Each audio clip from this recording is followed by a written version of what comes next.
Esta audición es parte de la red de programas del Concilio Internacional Una Cita con Dios, bajo la dirección del pastor evangelista José Luis Soto, fundador y presidente. Su visión es la de alcanzar a todo el pueblo hispanohablante para Cristo. No todo el que me dice Señor, Señor entrará en el reino de los cielos, sino el que hace la voluntad de mi Padre que está en los cielos.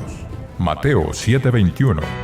El Concilio Internacional Una Cita con Dios presenta La Iglesia Vertical, un libro escrito por nuestro pastor y fundador José Luis Soto, donde trata temas como siervos horizontales y siervos verticales, el peligro de actuar horizontalmente, la cizaña en la iglesia vertical, milagros a través de una iglesia vertical y mucho más. Adquiere este libro hoy mismo por una donación de $19. Llámanos al área 951-444-6222. Área 951-444-6222. Esta niña necesita de usted. Soy una estudiante del Centro Escolar Una Cita con Dios. Mañana yo quiero ser una profesional. Lo podré lograr si usted me patrocina. Necesito su ayuda. El Concilio Internacional Una Cita con Dios le anima a sembrar en el terreno infantil. Recuerde, los niños son el potencial para el futuro. Envíenos su ofrenda de amor. Desde ya, nuestro director José Luis Soto agradece su apoyo. Si usted desea patrocinar a un niño, por favor escríbanos a Una Cita con Dios, P.O. Box 1387, Corona, California. Código postal 92878 o llámenos al área 951-444-6222.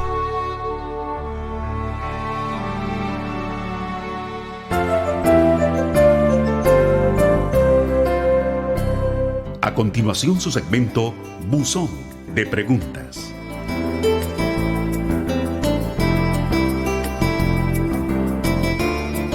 ¿Cuál es la primera pregunta que tenemos ahora? Quisiera comentarle algo trágico que pasó en mi vida y que me está atormentando. Mi hija, de 3 años de edad, falleció hace 6 meses en un accidente de tráfico. Yo iba con ella cuando esto tan horrible pasó y en realidad no entiendo por qué pasan esas cosas en la vida de un ser humano que apenas empieza a vivir. Quisiera que me ayudaran a buscar una respuesta lógica por medio de la Santa Biblia a estos sucesos que son muy comunes, pero que nos dejan casi sin ganas de seguir viviendo.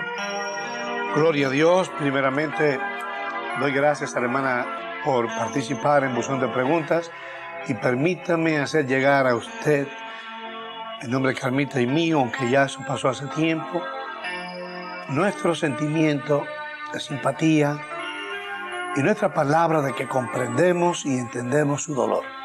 Somos padres, somos abuelos y entendemos perfectamente lo que tiene que haber ocurrido y lo que esté ocurriendo en su vida. Sin embargo, al contestar su pregunta, quizás el alivio que usted quisiera encontrar en las Sagradas Escrituras se encuentra en innumerables áreas de los salmos, palabras de aliento, el concepto de la muerte y de la vida, y muchas citas que serían de ayuda para usted. Pero yo quiero dirigir, siendo que muchos más pueden estar en la misma situación, quiero dirigir mi respuesta al porqué de la muerte.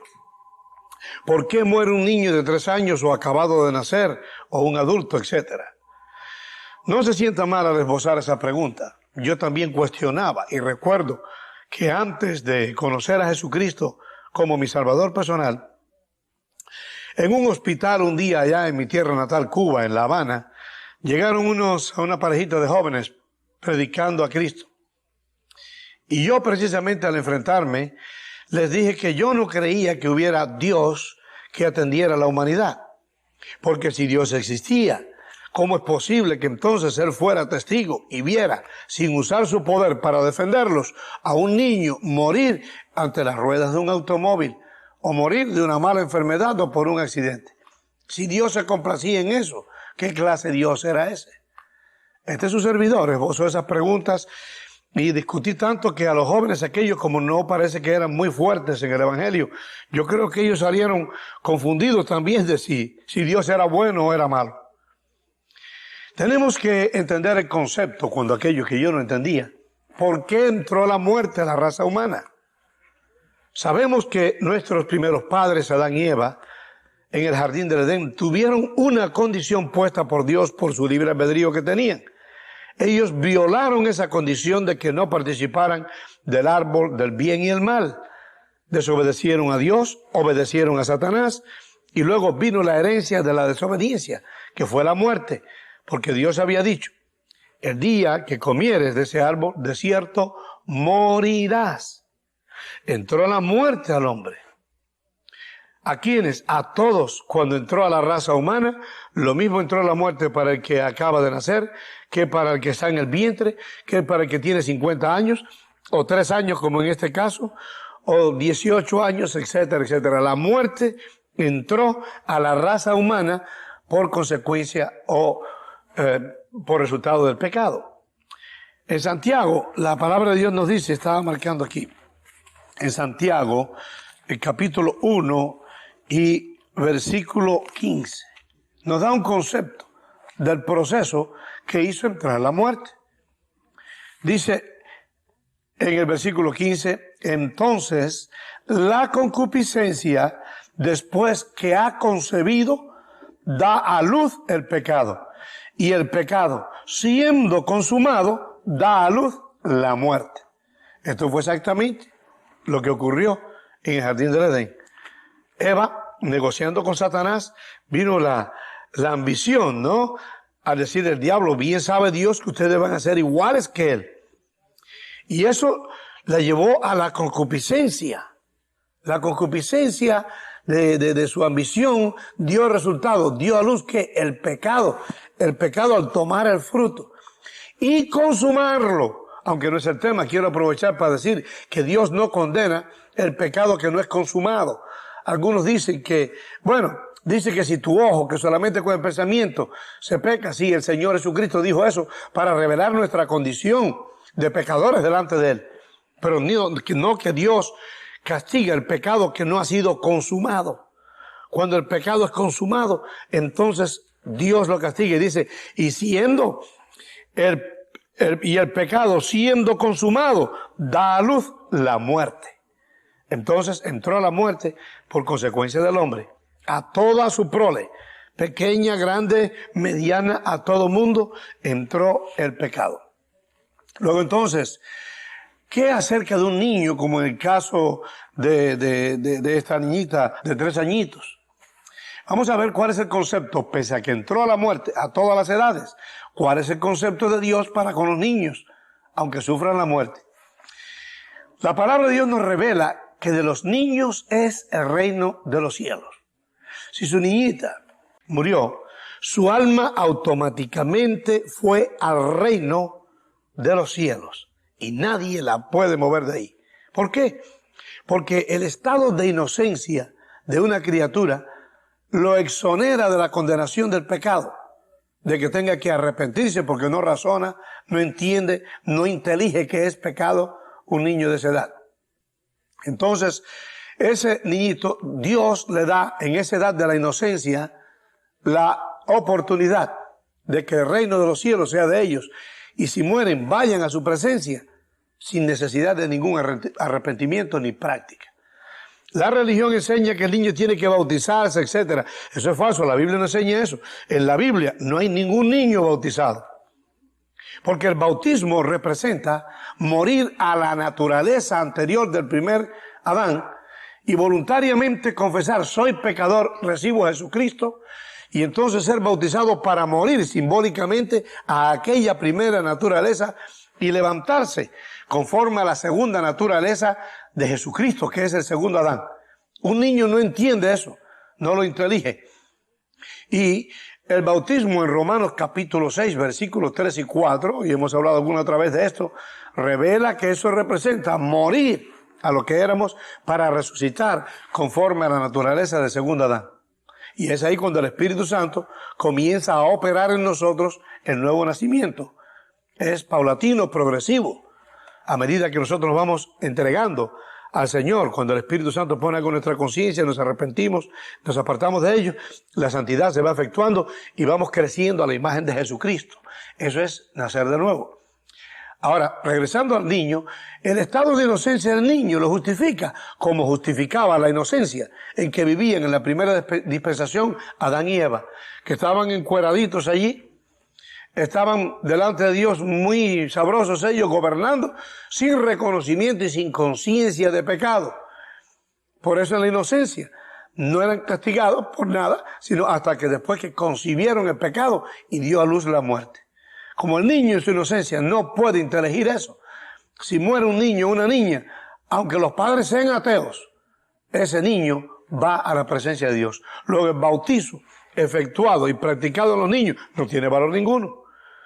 Jesucristo no fue bautizado cuando era niño, sino hasta que tuvo 30 años para enseñarle a los hombres que porque Él se humanizó y se hizo humano, toda la raza humana tenía que bautizarse, porque solo por el hecho de ser humano Él tuvo que ser bautizado. Pero de niño, ninguno. El Señor no bautizó niños, ni Juan el Bautista, ni los discípulos. Lo que no está en la Biblia y nosotros lo practiquemos es extra bíblico o antibíblico. Pero no es bíblico. Y si queremos ir al cielo tenemos que obedecer la palabra de Dios, no ritos de hombre. Entonces, la palabra de Dios nos habla y nos dice en Marcos, voy a leer aquí una porción del concepto del Señor Jesucristo hacia los niños. En Marcos, capítulo 10 y versículo 13, observemos la práctica, lo único que hacía Jesucristo con los niños. Y le presentaban niños para que los tocase, y los discípulos reprendían a los que los presentaban. Viéndolo Jesús, se indignó, se enojó el Señor, y les dijo, dejad a los niños venir a mí, y no se lo impidáis, porque de los tales es el reino de Dios. De cierto os digo que el que no reciba el reino de Dios como un niño, no entrará en él. Y tomándolos en los brazos, poniendo las manos sobre ellos, los bendecía. Eso es todo lo que Jesucristo hizo con los niños y es lo que hacemos nosotros, porque el niño está justificado por su estado de inocencia. De manera es que si ella murió, ella no murió, se partió del cuerpo, pero su presencia, su alma está en la presencia de Dios viva. Y cuando la resurrección de los muertos ocurra, ella recibirá un cuerpo glorificado conforme nos enseña la palabra de Dios. Pero por otra parte, si usted algún día quiere encontrarse con ella, porque ella va a estar allá y usted puede encontrarse con ella, y todo el que se le muere un familiar que era cristiano, que era salvo, tiene la oportunidad de encontrarse con él o con ella nuevamente, pero necesita nacer de nuevo. El Señor dice en su palabra, y esto es muy importante, usted que piensa que a través de promesas, a través de penitencias, a través de sacrificio va a pagarle algo a Dios, eso es falso, eso ofende a Dios. Dice la palabra de Dios, misericordia quiero y no sacrificio. Dice, porque las penitencias y los holocaustos desprecias tú, oh Dios, dice el salmista. De manera que Jesucristo lo pagó todo. Y para nacer de nuevo, el Señor le dijo a un líder religioso en San Juan capítulo 3, versículo 3. Respondió Jesús y le dijo, de cierto te digo, que el que no naciere de nuevo no puede ver el reino de Dios. Esto es para los adultos. Usted sí tiene que arrepentirse y reconocer que es pecadora y reconocer que Jesucristo es su Salvador y clamar con un corazón contrito y humillado, Señor, respóndeme, perdóname, lávame en tu sangre. Yo quiero que mi alma sea salva. Venga tu Espíritu Santo a mi corazón, hazme nacer de nuevo. En fin, en una oración inicial de sus propias palabras, un corazón arrepentido, el Espíritu Santo vendrá a tratar con usted. En 2 Corintios, capítulo 5, la palabra de Dios es basta al hablar, y quiero leerlo para usted para que se dé cuenta en el concepto que tenemos los cristianos cuando morimos en Cristo, ya salvos. Porque sabemos que si nuestra morada terrestre, este tabernáculo, el cuerpo, se deshiciere, tenemos de Dios un edificio, una casa no hecha de manos, eterna en los cielos. Ganamos los cristianos si morimos en Cristo a través de la muerte. Porque compara que esto es una casa comparada con el edificio que el Señor nos va a dar en un cuerpo glorificado. Y por esto también gemimos deseando ser revestidos de aquella nuestra habitación celestial, pues así seremos hallados vestidos y no desnudos.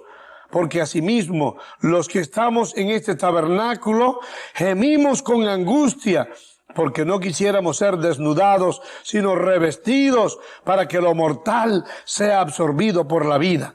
Mas el que nos hizo para esto mismo es Dios, quien nos ha dado las arras del Espíritu. Así que vivimos confiados siempre, y sabiendo que entre tanto que estamos en el cuerpo, estamos ausentes del Señor. Porque por fe andamos, no por vista. Pero confiamos y más quisiéramos estar ausentes del cuerpo y presentes al Señor.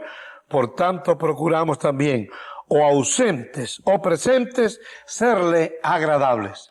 Qué concepto más glorioso acerca de lo que es la muerte. Y claro, aquí aproveché para presentarle a usted la necesidad de nacer de nuevo también. Bueno, hermano Soto, quiere decir entonces que si un niño muere ya, entonces no hay duda, es del reino de los cielos. Gloria al Señor por esto, ¿verdad? Eso es lo que la palabra de Dios enseña. No hay duda. No hay duda alguna. El Señor dijo, fueron palabras textuales del Señor Jesucristo, de ellos es el reino. Y dije que de vosotros no acepte el reino como un niño, no entrará en él. Eso está categórico, no hay que discutirlo. Gloria a Dios. Amén. Bueno, tenemos otra pregunta del hermano E. García de Southgate. Él nos escribe y nos dice, quisiera que toque el tema de los sellos del capítulo 6 del Apocalipsis, del caballo blanco que dicen algunos que es nuestro Señor Jesucristo. Pero vamos al capítulo 19, el verso 11, el jinete del caballo blanco. Este es del hermano García de Southgate. Bueno, gracias hermano García. Esta es una pregunta muy complicada, o no complicada, toma mucho tiempo para contestarla. ¿Verdad? Y creo que nos queda poco tiempo ya.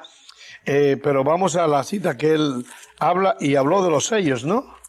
Del capítulo 6. Y en el capítulo 6 de Apocalipsis, habla de durante la gran tribulación, cuando esté la gran tribulación aquí en la tierra, cuando ya la iglesia haya sido trasladada a la presencia del Señor, Dios comenzará a tratar la semana profética que falta por tratar con Israel. Y en esa semana, 3 años y medio serán de paz bajo el gobierno del anticristo, en un gobierno universal que ya se está formando y preparando, como ustedes saben.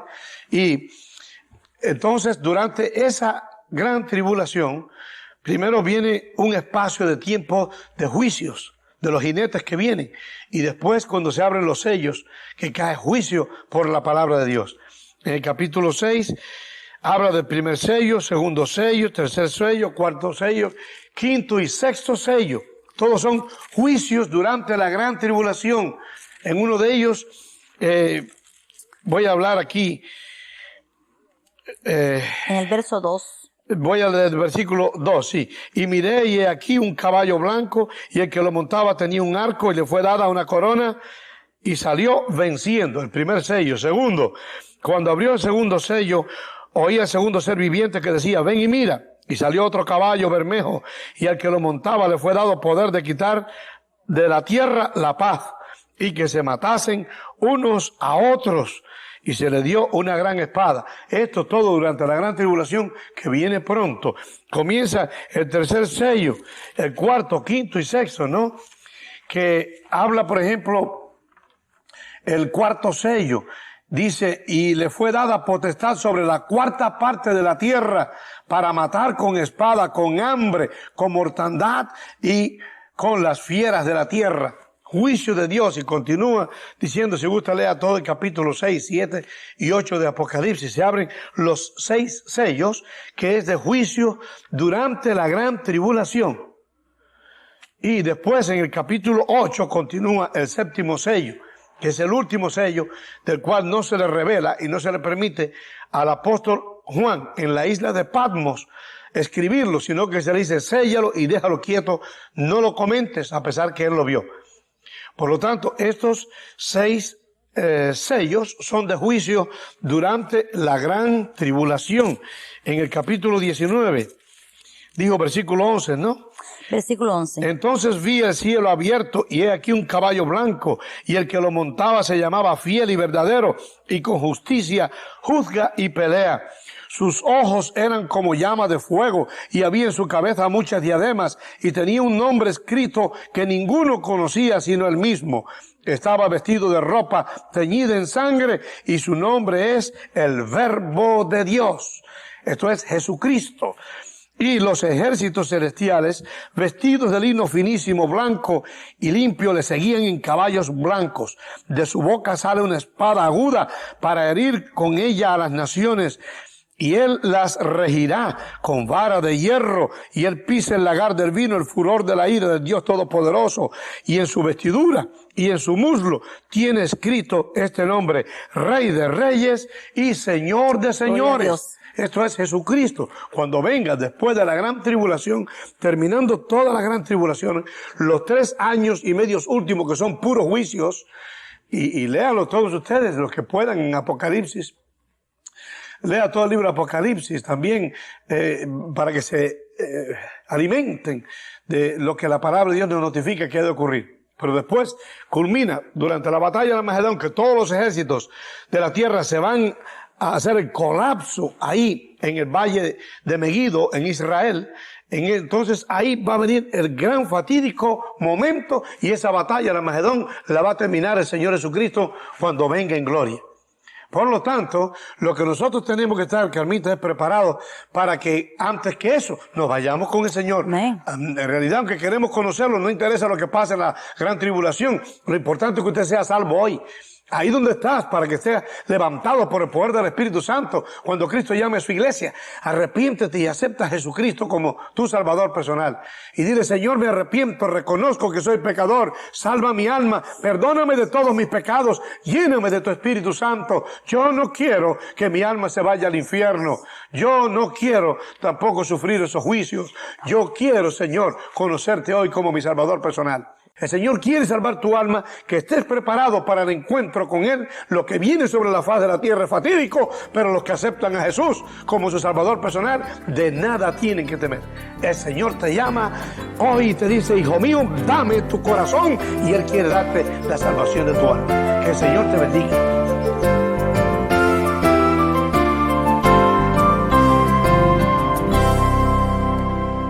Si te sientes solo, sin fuerzas de seguir adelante, el Señor te dice que cuando pases por las aguas, yo estaré contigo. Y si por los ríos, no te anegarán. Cuando pases por el fuego, no te quemarás, ni la llama arderá en ti. Dios está contigo.